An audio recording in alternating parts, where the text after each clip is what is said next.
Hi, second graders. I'm going to help you with more of that formal and informal language work that we've been doing in our purple packet this week. The page that you're going to do this on is in that yellow booklet called Common Core Writing and Language, and this is page 21.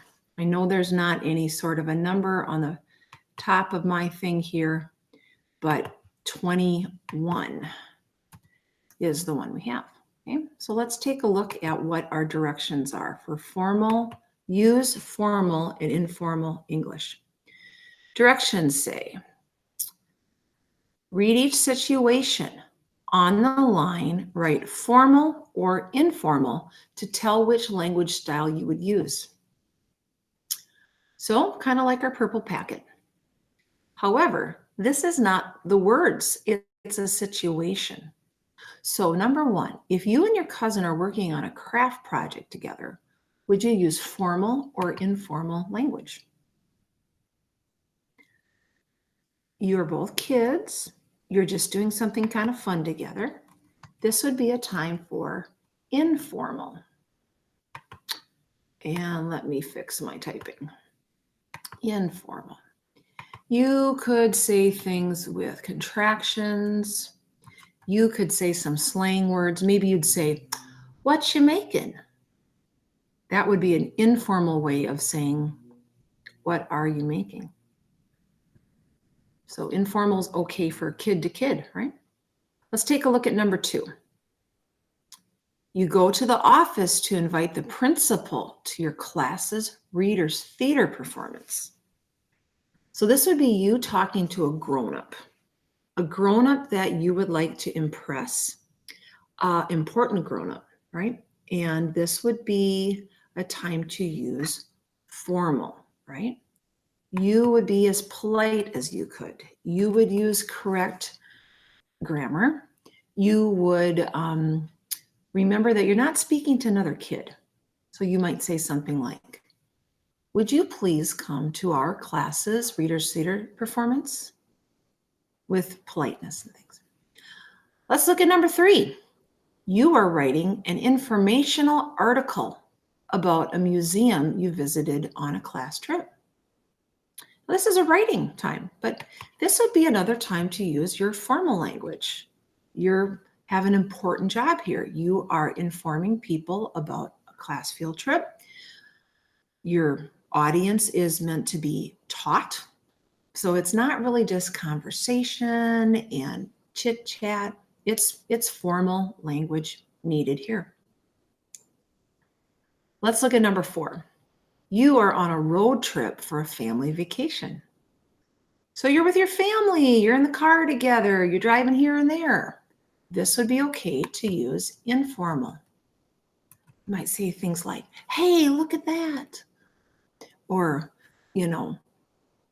"What do you think that is?" So the what do ya is a shortened slang kind of thing for what do you think? So that's called informal. All right, let's look at the bottom of the page here. We have this, a different thing. Read each sentence. If it uses formal language, write it in an informal language.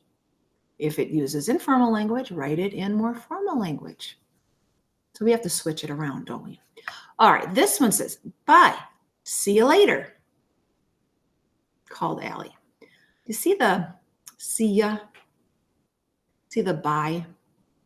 Those are both shortened forms of these words. So I will use the quotation marks that they did and the capital to start, but I'll say goodbye.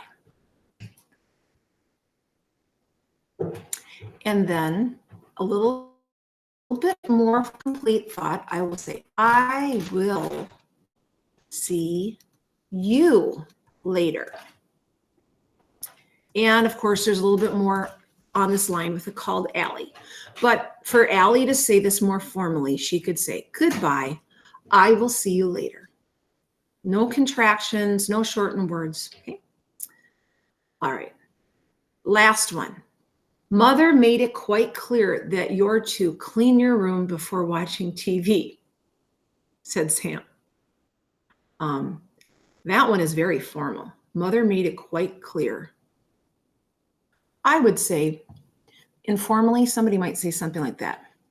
Mom said you have to clean your room. Have to, right? It's kind of a made up. And changing mother to mom is a shortened way too. Using mother is much more formal. So we'd say, Mom said, I'm getting so much better at not deleting my page and just doing the eraser. All right. Mom, I'm up too high now.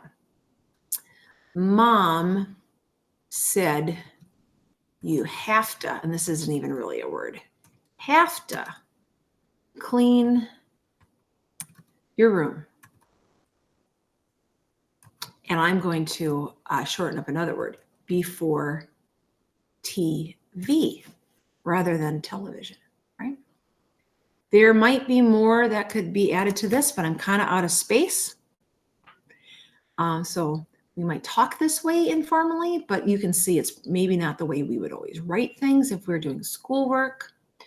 Might be informally, you could write these ways in text messages, but in doing schoolwork, lots of times we do more formal language, like in that informational report example.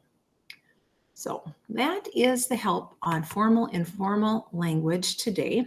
So we'll keep working on it in our purple packet too, and you'll get the hang of it. Have a good day.